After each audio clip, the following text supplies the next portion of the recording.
Hey, look at that. We're live. This is fantastic. And I should probably make a note up front here, right? Welcome to the stream.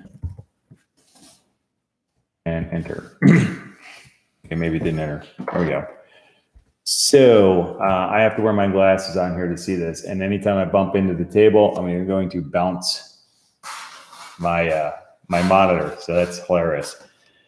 So with that, in this particular stream, it didn't really matter. I like that people are here. That's very nice. But it didn't really matter so much if anybody showed up or not, other than ask questions as we go. But for this one here, I wanted to call this one the hashtag I am a creator and hashtag I am a supporter. And the reason for that is I wanted to go through basically my history with YouTube, and also with the trends I've been noticing as I moved along in the process. The first thing I want to talk about is where I came from originally, and not, the city of birth or anything like that. But what I want to talk about is how I got involved in YouTube and why. I mean, why did I ever want to do anything with YouTube? Because at the time, back in 2000, it was December 2006, I really never wanted to be involved with YouTube. I didn't have anything for me because I shoot video professionally anyway. So I'm making a living doing video. I didn't really see any monetization process. I didn't see any way to make money doing YouTube at the time. So I never had any interest in it. What I did have an interest in was being able to take my videos that I was shooting for my clients and upload them to the internet somehow to where they could access their video wherever they wanted, whenever they wanted, for whatever reason. And it would make them private. So instantly a failure on YouTube, because it's broadcast yourself was the tagline at the time. And so basically it was a losing proposition. And I dutifully failed miserably, basically with the very first upload, because it takes forever for me to upload a 3-minute video or a 5-minute video. It takes a very long time for it to upload, which is why I usually tend to upload them at night. How you doing, Pablo? And the other thing that I try to do is, or what I was trying to do was upload, like I said, I tried to upload like 2-hour videos to YouTube, and it was just not going to work. So I abandoned YouTube, and it wasn't until 4 years later in 2010 when I actually made my first video that I published on YouTube for a reason. And what I did was I made a video of a traffic sequence that it has not changed since 2010, 8 years later. It's still a death trap out there for these kids being dropped off in the middle of the street to go to high school. So I'm surprised we have that many high schoolers available to become adults, because their parents keep throwing them out of the car in the middle of the street, and it is what it is. But that was the first video that I put out publicly. I think the second one had to do with a squirrel that was feeding a duck from a bird feeder. And the third video, I think, was something about my great nephew spitting out mashed potatoes, because that's what babies do, and it was hilarious. It was just friends and family, or videos that had nothing to do with anything. Pretty much like a lot of YouTubers, they put things on there for friends and family.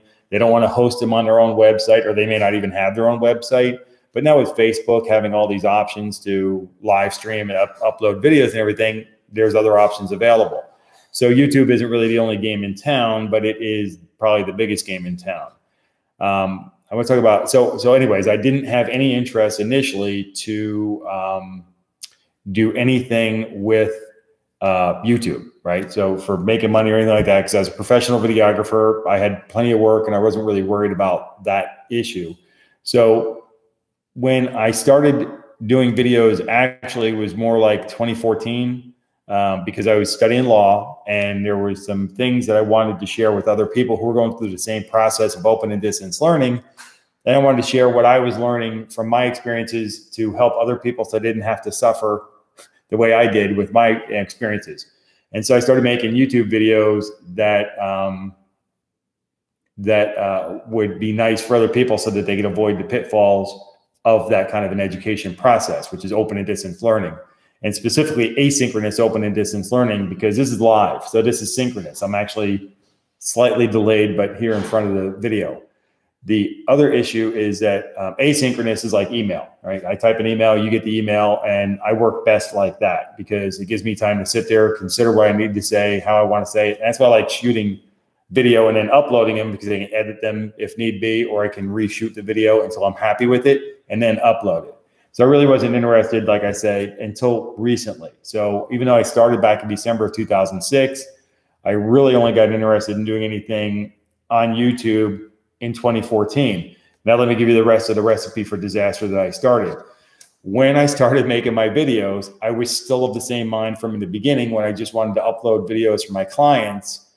I only wanted to upload videos to support my print website. So I have a website that people will go to and they look at a lot of information, pardon me, that I have there. And then I made these videos for them to see, and they need to be short because people are very busy. They don't have a lot of time and everything. And I need to make them as short as possible, which is another recipe for disaster. But I also didn't say, hey, go to YouTube and subscribe to my channel. I said, go to YouTube. And I hand code all my web pages. So I would have it so that the video would open up in a new window. So I said, here, watch this video. When the video is done, just shut the window. So basically get off of YouTube and don't subscribe to my channel or anything like that. But go watch this video, close the window, and come back to reading what I want you to read. And that's pretty much what they did. They dutifully followed along, never subscribed to my channel. And so I was destined to lose. But I was looking at the information from YouTube, and subscribers didn't really, thank you, I appreciate it. I turned the volume down on my microphone. But anyways, the people that were in YouTube, when I was looking at the YouTube stuff, the kind of secret for success kind of thing that I was kind of gleaning out of watching a lot of videos on how to improve your growth rate is that watch time was most important. So that really stuck in my head. I saw that watch time. So it stuck in my head. And I'll come back to that later. The other thing was nobody was really talking about subscribers so much. I know you needed 100 subscribers to gain access to the online discussion boards from YouTube. That's YouTube is putting out their own discussion boards. They're moderated by people who are, of YouTube. So you're going to be kind of moderated by that, which may be good, maybe bad. And so, I kind of avoided really getting into that. I made a couple of notes. Hey, how you doing? But I really never got involved in that. What I did get involved with was the YouTube Creator Academy, which teaches us courses about a whole bunch of different things, including growing our channels. And I'm going to come back to that. So what happened was with me that really got me kind of fired up a little bit is I accidentally got monetized. I really wasn't looking for it. I didn't think there was any money in it. I didn't think there was any purpose to doing it. Even though that I knew that some people were like making really great money in YouTube, I was like, I'm not going to do what they're doing. So I have no interest in what they're doing. And it's great that they're making a lot of money, but I can't sit there and play games 24 hours a day, like some of them, or I can't be like, and they're doing really well too. But, and I don't do collectible things. I have some Star Wars stuff around the house, but it's like, it's not hardcore collectible. So there's, a lot of the things that we're doing well are things that I just simply never saw myself being able to do. So I never got involved in it. But I did accidentally get monetized somehow, some way. I went through the process. I filled out the paperwork. That's my air conditioner just kicked on, so I apologize for that. But I accidentally went through the process. I filled out the paperwork. Some human had to contact me back and forth from YouTube. I had to prove my identity to them. I had to prove my bank account to them. I already had an AdSense account anyway from my website, and they approved me for monetization. So I earned monetization the hard way through YouTube. Originally, like everybody who got the monetization, originally had to go through this process. And then they came out with the 10,000 rule. By the way, I thought the monetization was great. I thought it was a very interesting thing, even though it didn't pay me very much. I was making more from my website anyway. I decided to go through and, see what I needed to do to get the job done. Then it came out that 10,000 rule. The 10,000 rule was where you needed to have 10,000 views before they would even they'd even consider monetizing you. You couldn't, if you hadn't not yet been monetized, you had to have at least 10,000 lifetime views, or YouTube wasn't even going to talk about monetizing your channel. Then at that time, I don't know if I had the 10,000 views or not, but if you had earned monetization when they came out with the 10,000 rule, they'd grandfather you in, and you would still earn your monetization, no matter how meager it was. And then the other thing that happened was these people are getting geared up. They're moving up the food chain, and they're going to hit the 10,000 view level. And some people made it, got monetized, and then other people were like getting close. They were really trying to figure out what they were doing with their channels. Things were happening, things were moving. My channel was growing. I saw it was on the arc. Views were improving, watch time was improving, things were looking good. And then they hit us with the 4,000, 1,000 rule. The thing that really kind of bit me in the hindquarters on the 4,000, 1,000 rule was that it required for the first time that we have a certain number of subscribers. And like I said in the beginning of this video, that when I first started doing the videos, even the ones I wanted people to see, I only sent them to the video, a hyperlink to the video on YouTube. And I said, hey, shut that window when you're done, come back and start reading the website again. And they did, and they still do. And but they don't subscribe to the YouTube channel. So I need to kind of correct that on my website a little bit and get back and work on that a little bit. But I wasn't growing in subscribers. And when this whole thing started, that was an important thing. I don't see it on, I'd have to open up another window or something like that to see it. But I think I have like 1,220 or something like that subscribers right now. When I started, I had the Creators Helping Creators thing and the hashtag I am a creator. When I started with that process, I had 208 subscribers. And then since January of 2018 till now, I've earned 1,000 subscribers. So, you have to go out there and network with people and everything else. I'm gonna come back to the networking thing and the YouTube Academy, Creator Academy. I'll come back to that too and show you what I'm talking about. But when I started with the Creators Helping Creators, I was at 208. Now I'm over 1,208. So I've gained 1,000 subscribers in just that short window of time. All right. So that's kind of a very important thing. But when the 4K, 1K thing came out, the first thing that they did was they demonetized everybody. That if you didn't have both, if you didn't have the 4K and the 1K, they demonetized us. And I thought that was bad. It was just bad, in every which way. I mean, just morally wrong. All right. Not religion or anything like that, just human, a societally just a wrong thing to do. How you doing, kitty cat? Anyways, but the problem with it was we earned something. A human had to actually look at our page because the theory was they're going to get rid of bad actors. Okay, well, okay, great. But a human being from YouTube checked me out. A human being from YouTube, representing YouTube, an agent of YouTube, checked me out. And they decided I was okay for monetization. So you approved us once and you grandfather us in through the 10K thing. You should grandfather us again through. If you want to make standards, that's fine. But you've already checked us all out. So that's why for new people who didn't know, or anybody who never had monetization in the first place, it's hard to understand what it's all about. But understand, I mean, if you had never earned monetization before, I really want people to clearly understand. Those of us who had monetization were checked out by a human being and from YouTube, and we had to prove who we were to them and meet their standards, whatever they were at the time, for them to allow us to be monetized. So yeah, it's a real kick in the teeth when somebody says, oh yeah, we checked you out, you're okay. And they say, well, you know what? We're gonna be taking that money back. So that was bad. It's just, I can't explain how bad it is. It's horrible. Anyway, so it is what it is, and we're stuck with it. They're a private company. They're not a federal government. They're a private company. By the way, the federal government could not do that. There's due process and legal ramifications if they try to. And the government does try to, and they get slapped for it. But a private corporation can do whatever they want. That's the way it is. But so the 4K, 1K happened, and the first thing we had to do was some analysis. And the first analysis I did was, well, okay, do I have 4,000 watch hours? Oh, no, not even close. Well, do I have 1,000 subscribers? Nope. I never asked anybody to subscribe. Nobody ever did. Accidentally, about 208 people did subscribe by about that time, and it was really painfully short on both sides of the equation. So what I did was I had to do secondary analysis. Well, let me look at the fine details.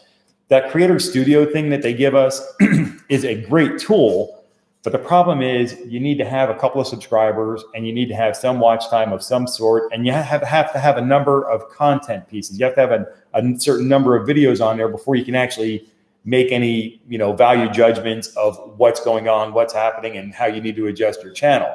I knew what I needed to do. I needed a lot more content and a wider variety of issues. That's what I needed to go. And back in 2017, I was telling my wife, I need to put more content on YouTube. I'm never going to grow my channel if I keep working on a very small audience on a very niche subject matter. it's a recipe for failure. I'm never going to get anywhere with it. I can see that it can grow, but I need to do something to make it grow.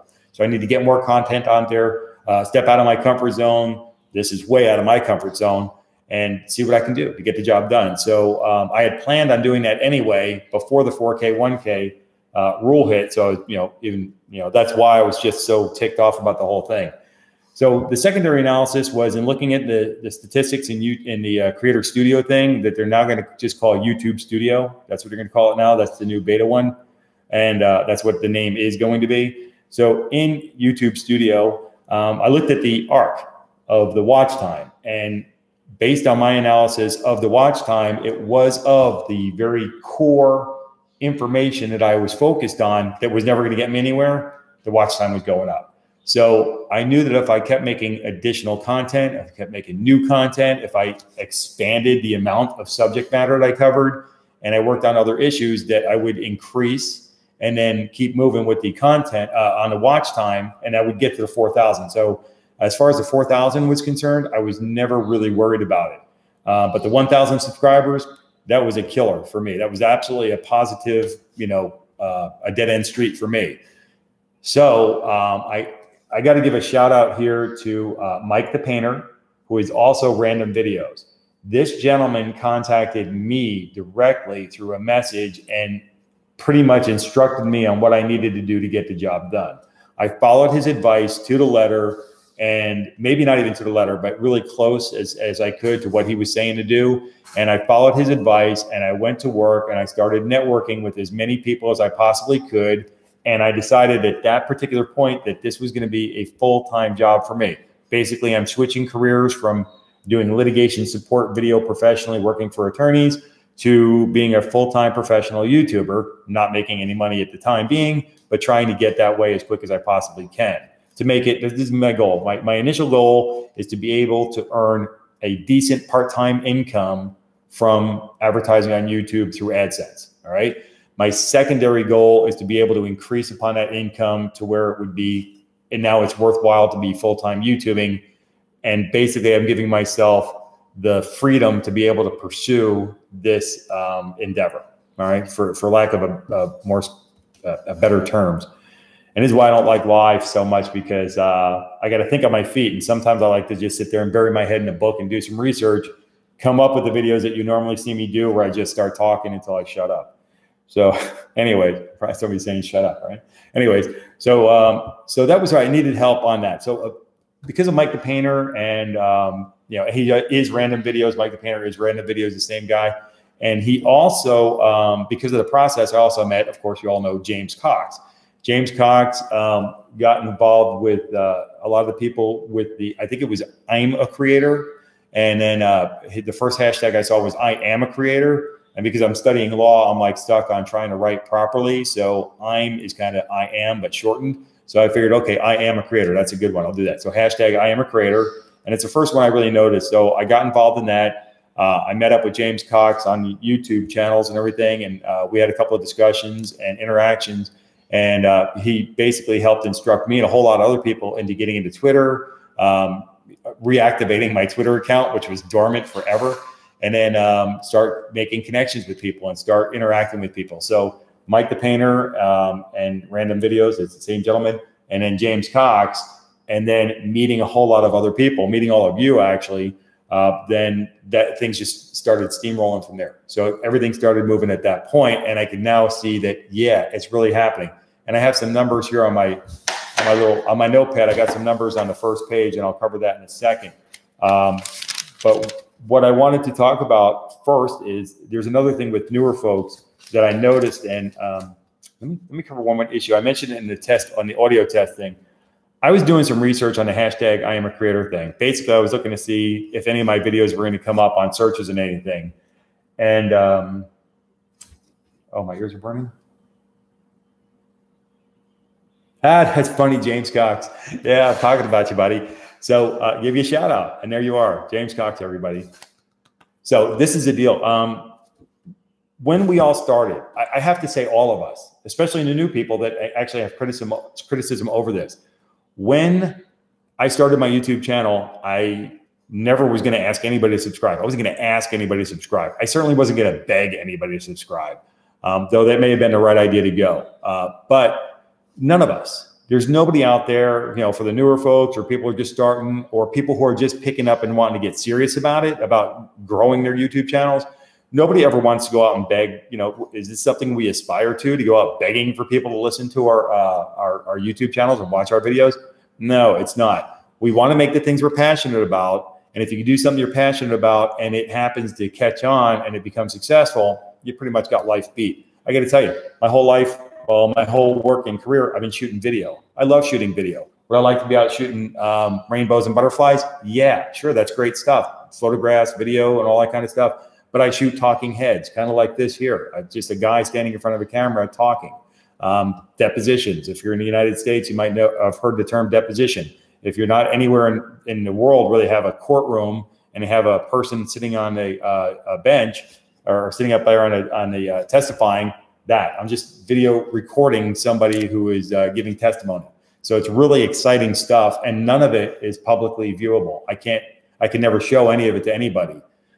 So it's really, the award-winning capability is limited to a paycheck. So you have to be very humble and very happy earning a paycheck, making video that at the maximum 6 people on a jury are going to see, maybe, because 99% of the time, all the cases I work on settle.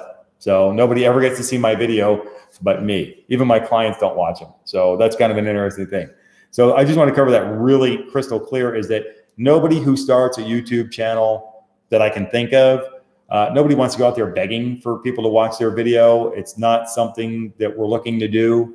And then, like I said earlier on, even when I wanted people to watch my video, it was for a very, very niche audience of law students. And they're all around the world, these specific law students, but they're very small in number. So it's a very finite audience on a very niche subject matter, which again is a recipe for disaster. And I still don't, even to this day, I don't ask any of them to subscribe to my channel. And even though it comes up on the bottom of my videos, watch, like, comment, and subscribe, I still don't ask anybody specifically to subscribe to my channel. And I won't either. When I go find somebody I like, a new channel that I would love to network with, I make a note below their video. I say, hey, how you doing? I'm here to support a fellow creator. Have a nice day. Best wishes. And off I go. If they come back and decide they want to join my network, that's fine. If not, it is what it is. And but I'll still support them and stuff like that because I like what they had. I mean, I went to their, as a matter of fact, I'll talk about that in trending in just a minute. Let's talk about creators helping creators. When I started doing partnering up, networking with James Cox and Mike Painter and Professional Student and other folks, when I started paying, I guess, more attention what's going on and trying to figure things out and follow things along, when I started doing that, somebody contacted me somehow, some way, probably in a comment, and they said, hey, this is unsustainable. And I'm like, I immediately answered back, no, it is sustainable. I'll get to that later. I never did actually come back to them and answer how it's sustainable. I kind of want to cover that now. There are like superstars on YouTube, people that have a whole bunch of people sit there subscribed to. I'm not going to mention any names, but there are people that have a lot of subscribers. They have over 1 million. They're what they call YouTube millionaires. That doesn't mean they have $1 million. Maybe they do. Maybe there's multi-millionaires who don't have 1 million subscribers. All right, it could happen. Anything can happen. But there are people with over 1 million subscribers, over 10 million subscribers, and they've had to start out somewhere, right? So they're networking. And so with that, I want to tie it back into YouTube Academy, YouTube Creator Academy. All right. Again, that's why I don't like the live stuff, but the YouTube Creator Academy, and I went through it the other day to make sure I had it right. There's different levels of creators. There's graphite and opal, and then you get up to silver, gold, and diamond, and all that kind of stuff. Ruby, I guess somebody's a ruby. But these different things, more and more things open up from YouTube. YouTube will basically, they see somebody's moving, they see somebody's making things happen, they're shaking, they're moving, and they will want to bring them into the fold a little bit more to help make them more successful faster, because that's where the money's going to be, right? Because you got people out there that are very popular. They might be trend-setting kind of people, and that's advertisers like that kind of stuff. Madison Avenue rules, right? So what I noticed was they have other options available to them. As a matter of fact, YouTube had sent me an email at some point and asking me if I knew about the multi-channel networks. And I am familiar with multi-channel networks, but I'm also familiar with the people who are like very successful, had joined multi-channel networks, and they're unhappy with how much money the channel took from them in their earnings. And it's kind of a catch-22 kind of thing with that, because take care, James. Catch you later. The other thing is that the multi-channel network networked these people. They kind of created the network and kind of grew their channels. The YouTube Creator Academy, in their, in the initial stages of that, they explain about networking, and they flatly tell us that we need to network with other creators. We need to collaborate. We need to find other people. We need to meet other creators and discuss things so that we can grow our channels. And so that's one of the really important aspects of it. But in none of the videos, not a single one of them, did they actually go through the step-by-step process of reaching out, meeting somebody, and starting to connect with other people. And they really didn't even go into hardcore how they individually did it. Now, these are successful creators on YouTube, and they didn't even go through the whole thing specifically on how they did it. What I want to talk about right now, though, is the 4,000 hour rule that I have not yet reached, but I want to talk about something that's kind of important. I mentioned earlier on that I had hit the 1,000 subscribers. I hit a 1,000 subscribers since this whole 4K, 1K thing met. Once they released that, that's when I actually had 208 subscribers. I have over 1,200 now, like 1,220 or something like that. And that's 1,000 subscribers since January 2018. So that's pretty darn good in my book, since I've been on since 2006 and only had 208 subscribers on my own. So that's creators helping creators. It's the power of that making it happen. Now, I started keeping notes since March 25th, all right? And today is April 4th. And since then, I have 100 new hours in the previous 12 months. Now, what that means, I was at, right now, I'm at 2446. So that's 2,446. Sorry, Lisa. Anyway, we'll catch you on a flip-flop. Catch it when it comes back to the stream. But anyways, or when it goes back onto my channel.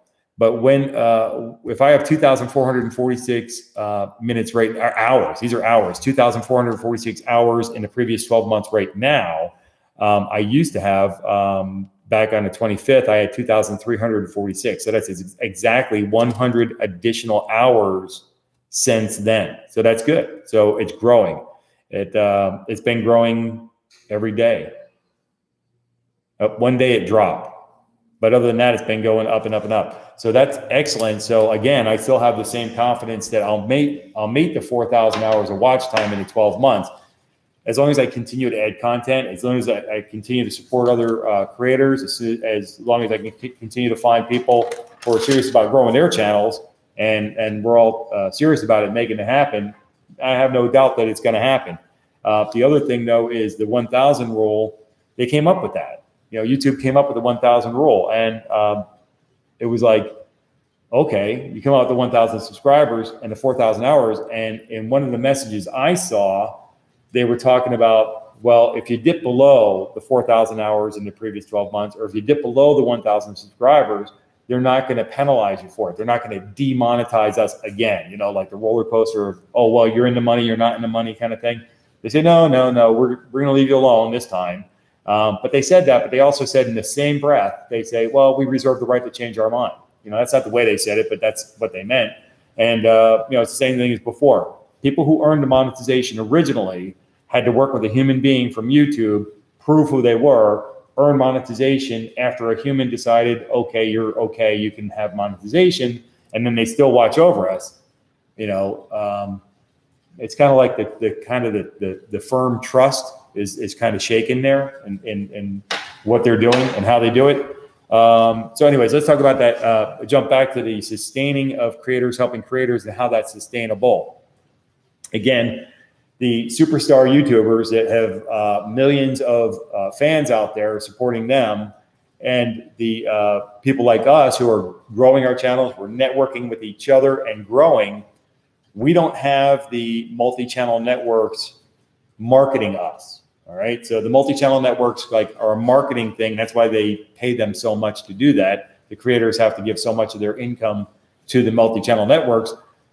Number one, you have to prove that you're viable as an income generator to them. And then the multi-channel network might recruit you or take you on, and then they're going to take a bunch of your money from you to basically promote you. However, I have the idea that if people can learn the business of doing YouTube, can learn the business of growing their channel, and hopefully be able to do what they love doing and make it in a process, well, that's like the perfection that you're looking for, if you can get it. And if we can do what we like doing and we can find a way to start generating interest in our things, that's what the Creators Help in Creators is all about. We get a firm base of support from people who will support us. People might offer us advice, some insight. In watching other people's videos, I'm learning, and watching everybody else's videos, I'm learning a tremendous amount of things that I never honestly would. I've been shooting videos since 1992. And there's a million different things I'm learning from watching, and all kinds of videos. They don't even have to be about subject matter that I know about. But I'm watching the techniques, the tips, the tricks, and all those kind of things, and I'm learning from these people, and it helps. But the Creators Helping Creators are a firm, solid, rock base for us to build upon, so that as we build ourselves up over time, we get closer and closer to what I call critical mass. A critical mass in a nuclear reaction would be bad, but critical mass is when we get to a point in which unless we do something crazy or something just off the wall or something really bad happens, we can't stop the growth. The growth will continue to happen. And that's kind of like what that arc is I'm talking about. If you look at your view time, if you look at your average view time and your watch time over time, my arc started back in 2016. The initial growth rate started in 2016, and it's been growing ever since. And it's been growing at a nice, predictable curve that I like seeing. I'm very satisfied with it. That is getting to the point where that will probably hit some kind of a critical mass-ish. In case Miss Kathy is out there anywhere, or she catches this later, that's what I'm talking about. If you hit that, if you hit the critical mass, then your growth will continue to happen. All you need to do at that point is continue doing what you do. Help support your network. Help yourself by creating more content on your channel, and be able to help find other people. Bring them into the fold so that everybody can continue supporting each other and being that firm base for things to happen. So I can't think of anything else I wanted to cover off the top of my head at this point. There is one more other thing. Again, I mentioned it in the audio test, and I wanted to go into detail on it here. I was doing I was looking at hashtag I am a creator on the inner tubes. And I found a comment. I think I looked for it on Twitter. I was on Twitter and I punched in hashtag I am a creator to search for the term to see what was going to come up. And one of the first things that day, and not since, my air conditioner just shut off. The sound is awesome in here. So now you get to really hear the echo in this room. But anyways, I found somebody who was saying something negative about the hashtag I am a creator movement. They said something along the lines of it's a cult or something like that, or it seems like a cult and people are kooky and stuff. And if you know Ranger kooky, all right. But they said somebody else answered back along the same lines, kind of negative thing. And I didn't really wonder about that person so much, but the first name looked familiar to me. And I'm like, well, no, that's just silly talk. I mean, whatever. I mean, anything can happen anywhere. Like, people are people and things happen, right? It is what it is. So I went back to that person's channel and I said, that name looks familiar. I went back to their channel. I looked at them. They have not subscribed to me, because if anybody subscribes to me and I go through their subscriber list, I will show up, because I make everything public that I do, and everything, really. So I go through, I see them, they are not subscribed to me, but then I go through my subscriber list and I, crank it all open and I search for that name, and lo and behold, it's there. So this is a person that when I'm out there, if they make a comment on somebody else's video, right, I will see them. The name looks familiar to me. So I'll right click it and go to their channel. I see that I am subscribed to them. Guess what I do next? That's right, I watch a video. So here's a person who's critical of hashtag I am a creator, and they're kind of bad mouthing the whole process. And yet there they are scoring watch time from me, because I watch 100% every time I go. I make a comment below the video. and they're getting benefit from the very thing you're bad mouthing. So I find that to be rude, inconsiderate, and they're still going to get benefit from it because I don't remember who they are. Okay, I don't. That's the thing about the positive and negative things of it. There's a whole bunch of negative things that we could get involved with. Let's not go there. And I don't. That's why I don't mention their name, and I never will, because again, I forgot who they were at this point because I have other things that I'm worried about or other things that I'm concerned about that I'm working on. So what I did was I basically ignored it and walked away. And that's the way I do it. I don't really have anybody negative showing up, anything. I don't have any bad things going on. If somebody, if some kind of I guess a troll popped up in the message thing, I would probably see that somewhere along the way, or hopefully somebody would tell me, and I would go ban them forever from ever being on my channel. But other than that, let's see here. Let me look through the messages over here, see if there's anything that I'm missing, which I would not doubt. That's a good point. Liking the videos. Oh, that's it. There's some good things. Statistics. When you look at the statistics on your channel, now that we all have starting to get some statistics, if you look at the daily views and the daily likes or the daily watch time and stuff like that, if you look at that information, I made a video about it. Change the way you're looking at it. Don't look at the daily one. It's like a heart attack waiting to happen. You might say, oh, I had 19 hours, like me. I had 19 hours of views, and then our watch time, and I had 11 hours of watch time. Don't get caught up in that. Do the average. Look at the average numbers. Look at the 7-day averages, 28-day averages. And the reason why I like the 28 days is because that's 4 weeks. And that's if you look at 4 weeks in real estate, there's the thing about getting an extra month. If you charge somebody rent by the week, you get an extra month. You get 13 months worth of rent rather than 12. And the reason for that is there's 52 weeks in a year. So if you charge somebody 52 weeks as opposed to 12 months, you have the benefit of making an extra month worth of income off your rental property. We don't do that. But the other thing is that that you can, if you look at the weekly and the 28, that's why I like the 28-day one, because it gives you a good average. Here's a little insight, a quick insight. I got my phone here, so I pop this thing open here. On my phone, on the, I just want to show something. I should show it up to the screen here. Something I really, really like on the screen. And this is something that as soon as you get to this number, if you're not already there and beyond, it's a really great number to see. It is the watch time. And so you go to your phone, use the phone app, go to your watch time, and punch in the last 28 days. All right. So let me hold this up to the camera here. All right. So you see that number over there? Where is that? Over there. It says, if I can hold this thing still, it says 24,000. I think it says 219. 24,219, right? That's my watch time in the last 28 days. If that number, I did the math finally I took the calculator to it, did the math. If you're over 18,500 minutes in the last 28 days, you will end up making the 240,000 minutes, and you will be able to get the 4,000 hours of watch time. All right.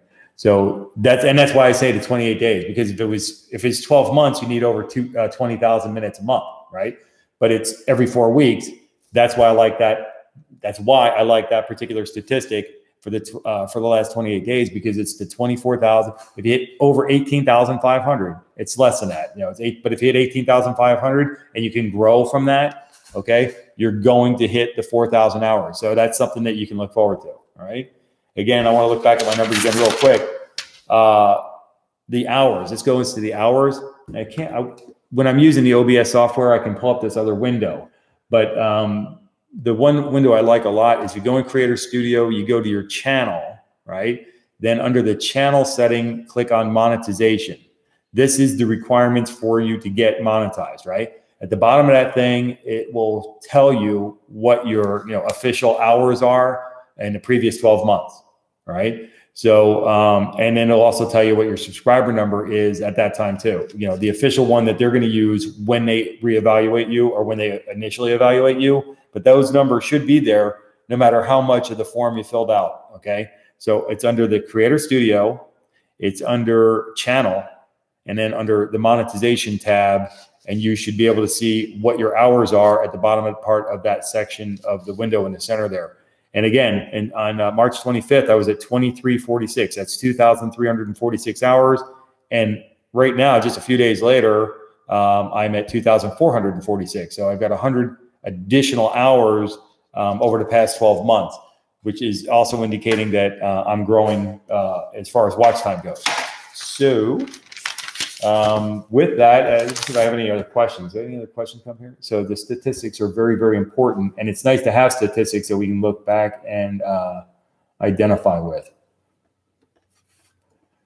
Oh, I should mention that thing. I've already talked about it a couple of times, but not in this stream, but I talked about it in other videos and stuff. And you know, I don't know if supporters actually catch it when they're going through my videos, and I greatly appreciate you going through my videos.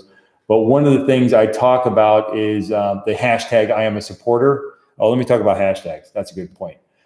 Somebody brought up to me that in a comment underneath one of my videos, so I went and watched some more of theirs. They said that they delete comments that have hashtags in there because if somebody clicks on a hashtag, it takes them away from their channel. And I don't want to do that. I don't want to take anybody away from somebody else's channel. If somebody's hanging out on your channel and they want to watch all your videos and go through all the comments and meet up and network with other people, I don't want to take away from that. So I stopped putting the hashtags in my comments, but I will continue to put the hashtags in the name of my video and the title, and I will also put them in the description and in the keywords. So there's going to be, if you have TubeBuddy, you can see people's hashtag, the keywords and descriptions and stuff, pops up in a window on the side. You're always going to see hashtag. In mine, you're going to see three. You're going to see hashtag I am a creator, hashtag I am a supporter, and hashtag pro creator, just because it's just fun to say. You know, I didn't realize it's fun because it was inadvertent and I had no idea what I was doing at the time. And then somebody pointed it out and I was like, oh God, that's funny. But I was thinking professional creator. I'm going to be a professional YouTuber. I'm going to be doing it full time. That's a professional creator, pro creator. It never hit me. So I thought that was funny. So I'm going to use it forevermore because unless YouTube says, no, you got to stop using that, you know, whatever. I just think it's funny, but it's capital P, capital C. So people should be able to make the differentiation there. Anyway, so what's the other thing? Oh, what's that? Statistic? Oh, hashtag. The hashtags was the hashtag I am a creator. To me, hashtag I am a creator is just the easiest thing. I saw a Twitter. There was a tweet last night. I don't know if anybody saw it. It says every word was hashtag. And it says, I blocked you for your abuse of hashtags, hashtag, you know, but everything was like hashtag I, hashtag blocked, hashtag you. And it was hilarious because somebody's abusing the hashtags. And the hashtag thing to me from day one was always like, that's the pound sign, you know, right? Remember you're right. Well, what's your phone number? Phone number is like phone hashtag. Oh, what's your phone hashtag? I don't know. Okay. So, so the hashtag thing to me always sounded funny because I'm always looking at the pound sign to me. There I am dating myself again. But the point is I always found it's clumsy. It's kind of a clumsy thing to do or say or everything else. But the hashtag I'm a creator thing to me is just like the easiest thing to use. So I locked into that one. So really, it's the only hashtag I'm using along with hashtag I am a supporter. And I explained that in one of my videos.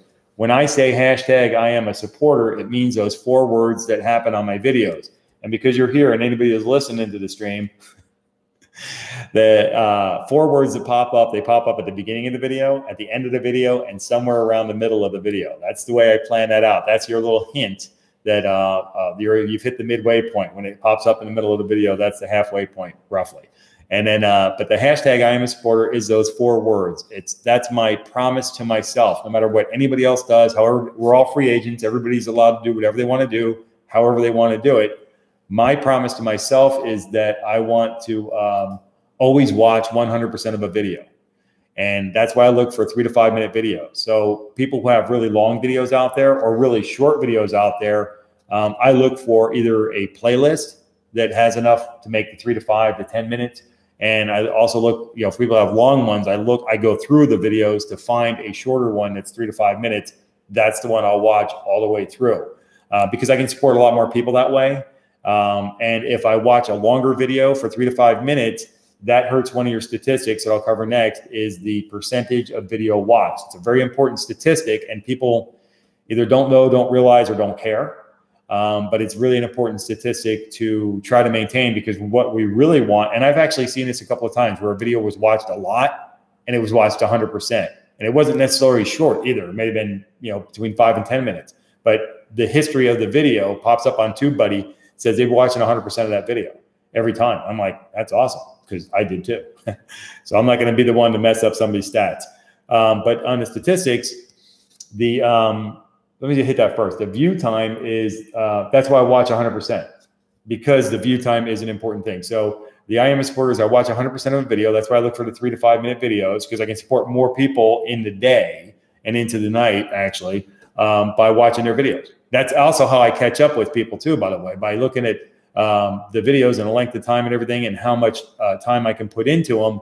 That's how I determine which videos I watch. And if I've already liked it, I don't like that, because that means I've already watched the video and I can't give you another like. Getting likes is an important statistic. I don't know how important it is, but it's important because it's somebody's interacting with your video. So I know it's important in at least that way. So I always want to watch new videos where I can give a thumbs up, a new thumbs up for your channel. So that's why I look for that. If I can't, because somebody doesn't have enough 3 to 5 minute videos, I'll watch the same video over and over again. If they have like nothing but 3-hour videos and then 1 3-minute video, I'm going to watch that one 300 times and give it a like the first time. And then I'll make a comment below, unless I'm the first 3 comments, and you got to sort those out sometimes, because it'll show you the top comments. And sometimes I see, I just made the last comment, but then I sort them out by newest first, and I'm not the first comment. So I'll make a new comment to push myself back up to the top. See what I'm doing there? Supporting me, supporting you, supporting me. So by dropping my calling card there. So I watch 100%. I like the video every single time, unless I've already liked it. I make a comment below, unless I've made too many and I look like a stalker. Don't want to do that. Don't want to go. I'm too pretty for prison. And then the last thing I do, I've already subscribed mostly to all the channels.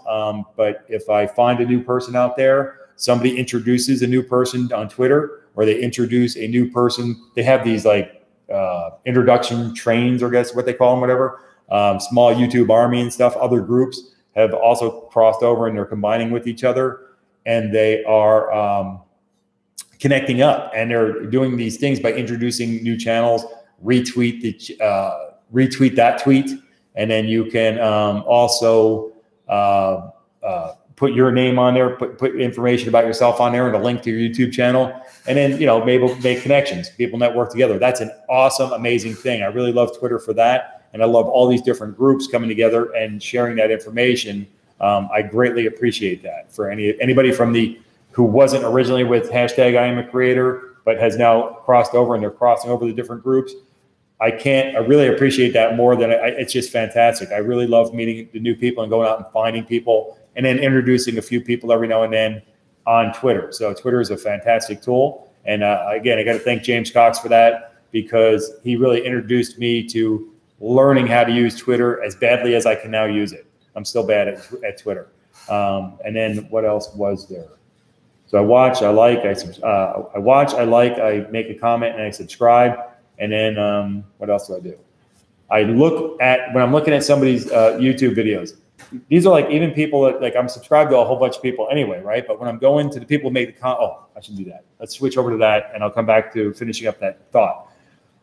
When I go to a video, like I start my day, I explained this in a video already, but when I start my day, the first thing I do, fire up the computer, get into YouTube, go to my Creator Studio community settings, and it just pops up on comments. The first thing I do, I didn't mention this before, but I did it today, and I'll mention it now. The very first thing I do is I go to the spam folder, and I release all those spam people by approving. I just hit everybody and approve everybody's message. I don't care who's in there. Nobody should be in my spam folder at this point. Nobody. Even the spammer and scammer should not be in my spammer and scammer folder. I approve everybody because I want to check them out from the comment section, not from the spam folder. So the very first thing I do is I go through and I set everybody free from the spam folder. I approve all the messages and put them back into my approved messages, and then I start my day. The way I start my day is I go to the oldest comments first that I haven't hit, because it's everybody from overnight has been making comments and on the videos, which is I greatly appreciate, because now you're the most active people. You're the first people who are going to get supported. And I just go through and I just line up all the windows, and I start looking for the videos, either a newest video, because I really like the new videos. And as long as it's like a 3 to 5 minute video, I'm going to nail that one first, unless if you're doing the Vita videos, right? And that's a video every day in April. And I guess I have one video every day in August as well. I will try to catch all of those too. It's hard to catch because some of them are like they're 3 to 5 minutes. Some of them are a minute long, and it's great. But I try to catch all of those that I can from everybody I can reach. But it's also putting new content on your channel. So even if you didn't have a bunch of 3 to 5 minute videos before, by the end of April you should, and I'll be hitting them as much as I can every day. All right. So the people who make the comments on my videos first, those are the first people I go to. But even while I'm doing that, throughout the entire day, most of my day is watching other people's videos. Even while I'm doing that, I'm scrolling down through the comments below. Exponential potential, right? I'm scrolling down. I'm looking for people who I haven't found yet, or people who I have subscribed to, but I haven't visited for a while. So these are people that may not be making comments. They may not be the most active people on my channel. But if I go and find somebody who's familiar to me, who I know I subscribe to because their name is just like unique or whatever, and I remember them, or I go check my subscription list real quick and I say, oh no, I am subscribed to them. I'll go watch some of their videos too. So they get added to the list as well. I just open them up in a window and they're in the queue to be watched. And then what else do I do on that? So that's the exponential potential. I go through when I'm looking at videos during my day, I go to try to find new people and other people who are already supporting and go and show them some support as well. And then what I usually end up noticing, and by the way, this is an important thing because I noticed that some people might, well, anybody, you know, maybe I might feel bad because somebody's not supporting me as much as I might hope they did, right?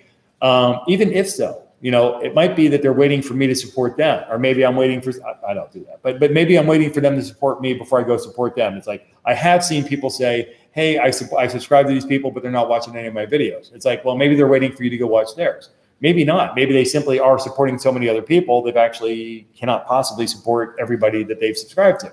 That's very possible. It goes back to the sustainability issue because it's not really sustainable in that way. I've subscribed to well over 1,000 people on my channel, and I subscribe to well over 1,000 other channels. And in reality, it's not possible for me to go watch 1,000 people's videos every day. It's just simply not going to happen. And the vast majority of them are not going to probably be able to find my channel every day to support me either. So what do? I use the comments as my tool to help me find the people who are most active in my particular group. You're going to find that as well. That's a trend that's going to happen if you're not if you're not already there now, and a lot of people probably are. But if you're not there yet, you are probably going to notice some trends. And one of the trends you're going to notice is that there are people who are more active on your channel, and a component of that might be that you're active on their channels. All right, that might be part of it. You know, they see you showing up all the time, and everybody, man, God, man, you're everywhere. You're everywhere. Let me go show you some love, and they'll come back and watch some of your videos too. But this is like kind of one of those. There's nothing wrong with any of it. As a matter of fact, let me bring up another point here that I thought about. I try to find a really great way to say this. But I remember archery class when I was in school way back when in elementary school. We had an archery class, and there was that bullseye. You know, good luck with me if you're hitting the target, right? But there's a bullseye in there, and we can think of the network as that. Their outer ring, which is worth some points, right? The outer ring are people who are subscribed to you. Whether or not they're actively coming in every day, every week, or even if they're only coming in a couple of times a year, they're subscribers to your channel, and they are supporting you with that. So, and there's a number of people out there. I'm certain that I'm supporting some people who I haven't visited so often, but I'm subscribed to them, and I'll never unsubscribe from them unless YouTube yanks my subscription for some unknown reason. I'm never going to pull that from them. I mean, they earned it the first time. They get to keep it. You know, that's just the way I think about it. So I'm in their outer ring. They're in my outer ring. So that's the outer ring. Then you have some people that pop up every now and then. Maybe like, for the example, if I'm out there watching your video and I see a name underneath that made a comment underneath one of your videos that looks familiar to me, I open them up. I am subscribed. I'm going to show them some love. If I'm not subscribed and I like their channel, I'll end up subscribing to them, supporting them, and making a note below their comment below as well when I'm there. So either I'm going to be picking up somebody else I'm supporting, or I'm giving somebody I'm already supporting a little bit of watch time to help them out as well. And that's just the way it works. It's kind of a continual flowing process. And, you know, until you get tighter and tighter into the bullseye thing. And these are the people who are basically actively reaching out to you and watching your videos. And you know you're watching theirs too, because what do I do every day? Probably the same thing everybody else is doing. People making comments about it is, that's what I do. I use the comments to go back and give some support time to other people. And now I want to mention support time. I made the determination. I mean, I've been shooting video professionally since 1992. I am, after the 2008 market crash, basically I was working with other videographers who were also working with me. So I was actually earning income off of their efforts, kind of like a multi-channel network. And after the crash happened back in 2008, I basically released one of those people from working with me because they weren't making enough money to really make it worth their while. So I kept the other person working with me because they didn't need to make as much money. They were half retired and working part-time anyway. And then I took on more work to help support me and my family. And then that person kind of retired. And so I was doing all the video work like back in the day when I started. And at a certain point, work slowed down a little bit more, or the economy kind of shook up again. So I really made the decision that an opportunity to move, bring in the move. The move to the property up north is basically an opportunity that happened for my wife and I, and we decided to take advantage of that. So when I move out of the area, I'm basically having to cut off all the potential work that I may have had shooting video professionally in the Fort Lauderdale, Miami, West Palm Beach area, Southeast Florida. Basically that's toast because it's a 4-hour drive to get back here to do work, and it doesn't pay quite that well. So, I decided in January of this year, 2018, after I graduated from law school, that I was going to put my effort into being a full-time YouTuber and trying to work that way. And part of that process is in working on building up the network. So let's talk about the support time. The support time is that I have a lot of time. I'm basically retired from shooting video. I still shoot some video every now and then. I'll still go work on a trial, but I will. I put in most of my day. I start out working on YouTube every single day, and I work, after the dark of night, because my house is right behind that wall, and this is my office, so I don't really have far of a commute. As a matter of fact, years ago, that chair right there used to be a walkway, and we could walk between the two units. We actually pulled a permit with the city and got that done, and we had a walkway between the two units where basically I was seconds away from work. Now we have to go in one door and out the other kind of thing. But because of the deciding to go full-time YouTube and cutting back on taking on new clients or doing any work with the video work I was doing, I decided to go ahead and invest my time in a process that I want to get the right terminology here. I've heard this phrase, and tell me if it sounds familiar to you, to give it away. You have to give it away. I mean, you can't really go out there. It's kind of like the begging for subscribers. We really can't beg for subscribers. It's just not going to happen. Or you're going to attract the wrong kind of people, right? And you don't want to do that. You want to build a solid rock base, and you really want to work from there. So the position is strength. You want a really good, strong base. And I hope that I can be that for as many of you as I possibly can be, one part of the base for everybody who I subscribe to. And with that, we have to basically invest our time and our effort in supporting other people. I have a lot of time, right? We have to operate from a position of strength. A lot of people are out there, they have day jobs, they have careers, they have real things, kind of real things that they're doing and everything. You need to do that. You have to be able to earn your income. You have to take care of your family. You have to be able to take care of your expenses, and you can't not drive yourself broke. Okay. You cannot try to go out and buy all kinds of different equipment. You can't go out and buy fancy computers. You can't do all that kind of stuff. You can't waste your money. You have to invest your money wisely, and you have to invest your time wisely. And in doing that, invest what time you can to supporting the people you subscribe to the best of your ability. All you can do is the best of your ability. I happen to have more time, I think, than most people. I've always had off-the-wall goofy time, and I've always tried to make best advantage of it as I can. And the perfect example for me is I got a law degree. I put it on if you look at my Facebook page, Ray Hayden, if you look at my Facebook page, you'll see that I just published my law degree. It just arrived in the mail yesterday, kind of ceremoniously, they tossed it up against the door. True story, but funny. But I completed law school with the goofy free time that I have. I mean, I'm working full time. I'm the president of my HOA. I'm doing things around here. I'm working with my wife on different projects for the community and stuff. And in still doing all that, I was able to complete a law degree at a very economical price. That'll be another video for another day. But the point being is that I have more time than other people. So you might see me all over the place. You might see my comments below a lot of videos as you're going around and showing some other people some love. And that's just me because I have more time. So don't drive yourself bankrupt with burning up all your time. Don't burn up all your energy, and don't waste money buying equipment that you don't necessarily need, because the vast majority of my videos are made with my cell phone. So no additional expense there. So with that, what else can I think of on that? The creators helping creators, investing your time wisely, getting the maximum benefit, but in giving it away. When you're giving away the thing, that's why I decided to invest my time in basically supporting other people. That's why most of my day is in watching other people's videos, because as I do that, number one, I'm supporting other people who I've already subscribed to. Number two, I'm scrolling through the messages below, and this allows me to find people who I've already subscribed to, because you see what they call the usual suspects. You see the same people over and over again. These are your core audience. This is your rock. This is your core support system, the inner circle of that bullseye, of that target from archery class. Okay. And then you have the people that show up when they can, however they can, they show up. You should go back and you watch some of their videos and give them some love too. And then you have the other people in the outer ring that only come by every so often because they're busy supporting their inner ring as well. So it's kind of important stuff. I can't think of anything else that I wanted to cover right now, but if anybody had any questions, I was trying to, zip through some questions and see if I found anything over here. I asked people for questions, before,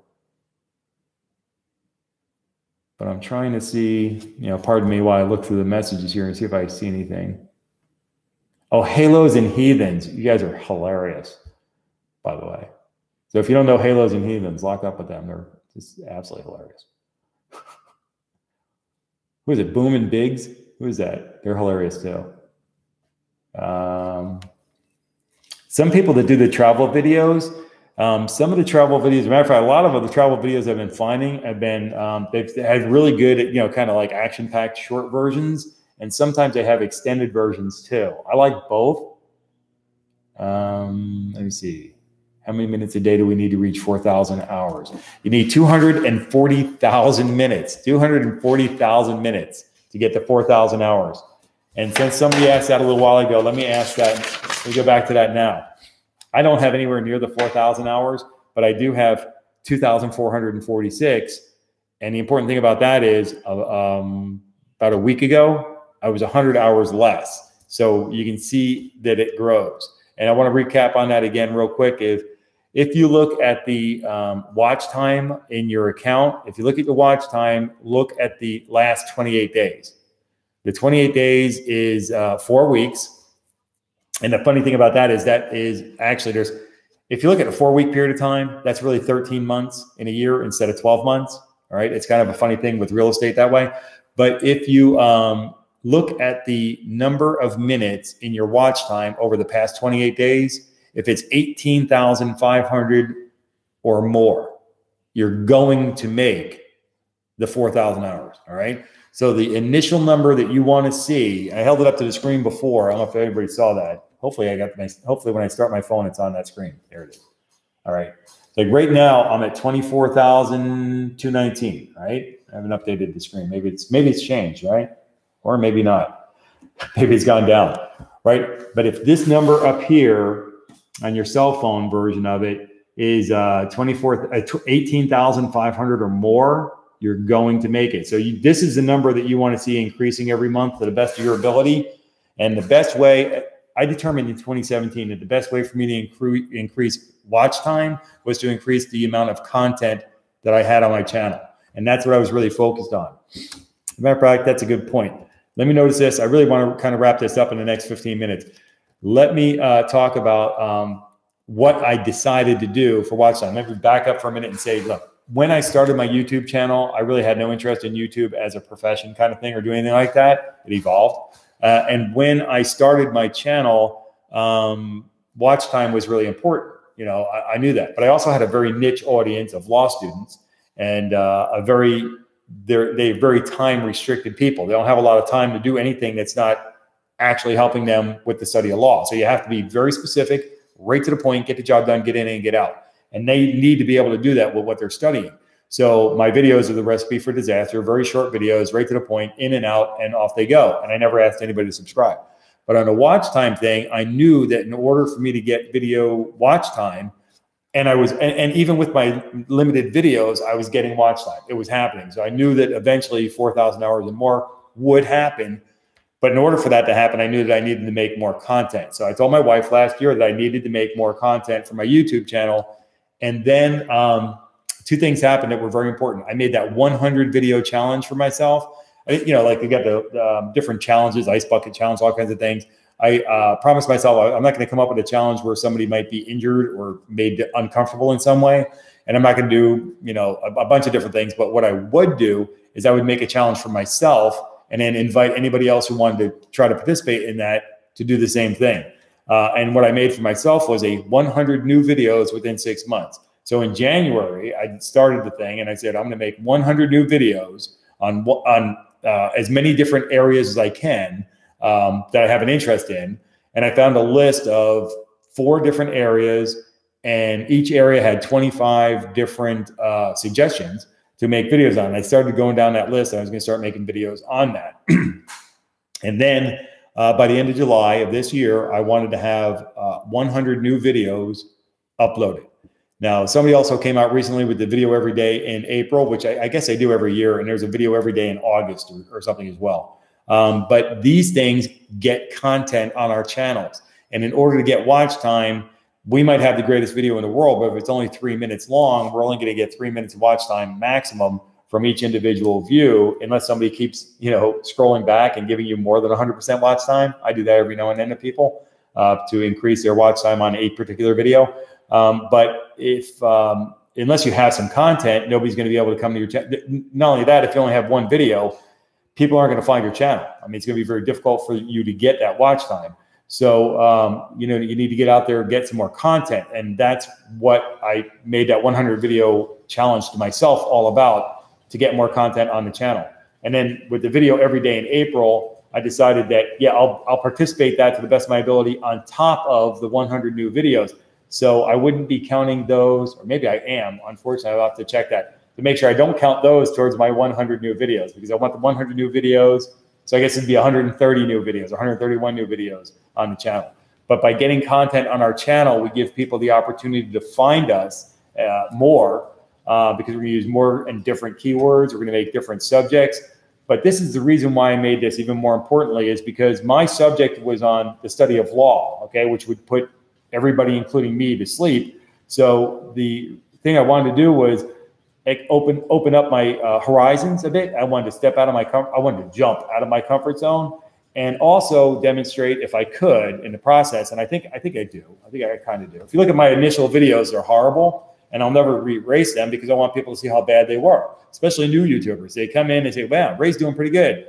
No, Ray's not. Go back and look at my original videos and see how bad they are. And then, you can see everybody starts off at a place. Some people are better than others. Some people are worse than others. It doesn't matter, but you improve. By doing it, you improve. And video, I know from a fact that the only way to get good at video is to shoot video. If you're not shooting and editing and doing things with video, you can't. It's a hands-on kind of thing. You have to do it, or it's a process that you have to work on and actually participate in to get there.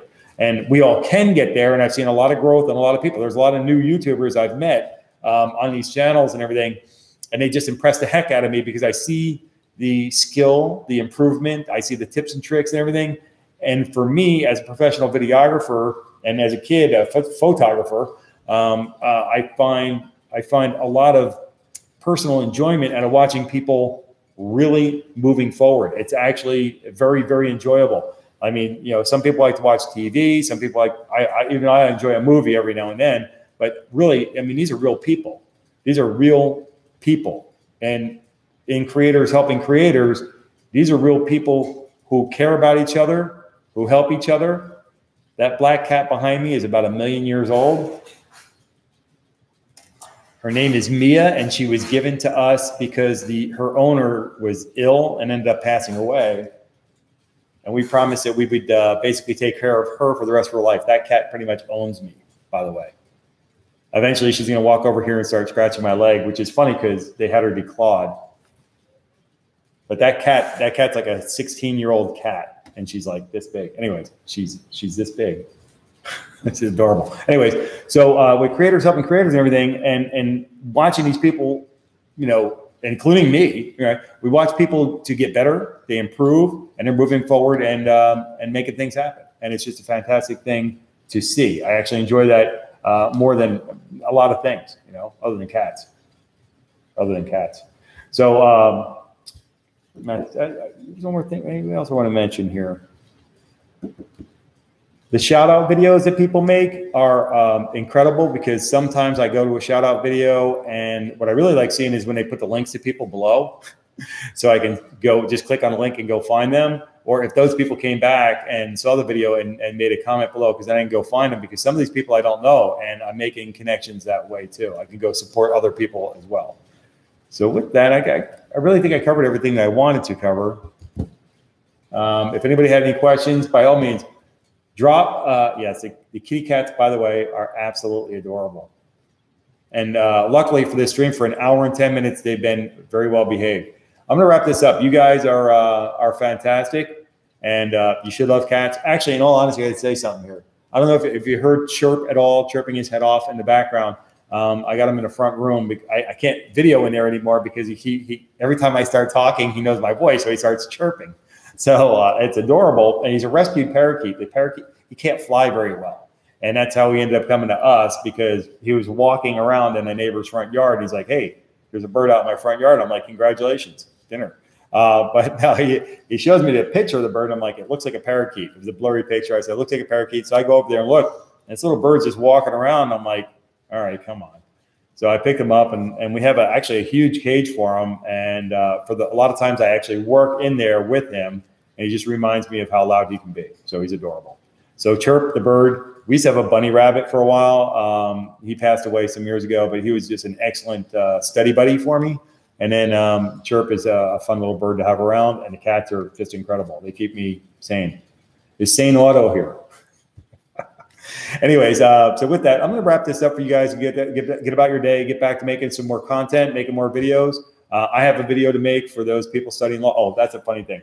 I have my core, the stuff that I make for people studying law and stuff like that. And a lot of you guys are going and watching those law videos, like the bar exam and stuff like that and everything. Now, I really make those targeted for the people who are going to be studying for the California bar exam specifically, and other things that, there she goes again.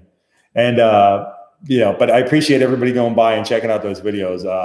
I know they are absolutely not the most exciting thing in the world, but I really hope to help a lot of people out with the California bar exam, because painfully, I thought the thing was easy.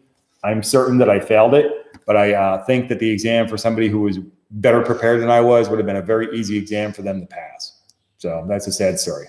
So I'll be back in July taking it again, more than likely. Anyway, so with that, I'm going to catch you guys in the next video. Get back to making more content for your videos, supporting other people. Make sure before you leave here, you hit that like button below. I'll stay on here for, oh, you know what? I don't have to stay on. When this thing goes live on the channel, when this thing gets popped up to the channel, I will be going back through here, making sure I'm supporting everybody who came in, and make sure that you support each other and reference people back to this video, because that list of people over there on the right side of your screen, I don't know how it works. Over there on the right side of your screen, the people that come in and talk and chat and everything else, these are very hardcore people and creators helping creators to make a very strong base for support, so that all of us can work on growing our channels. So with that, until I catch you guys in the next video, thank you very much for coming by. I greatly appreciate it. And until I catch you in the next video, take care and be well. All right, so here comes the fun part of me trying to end the stream.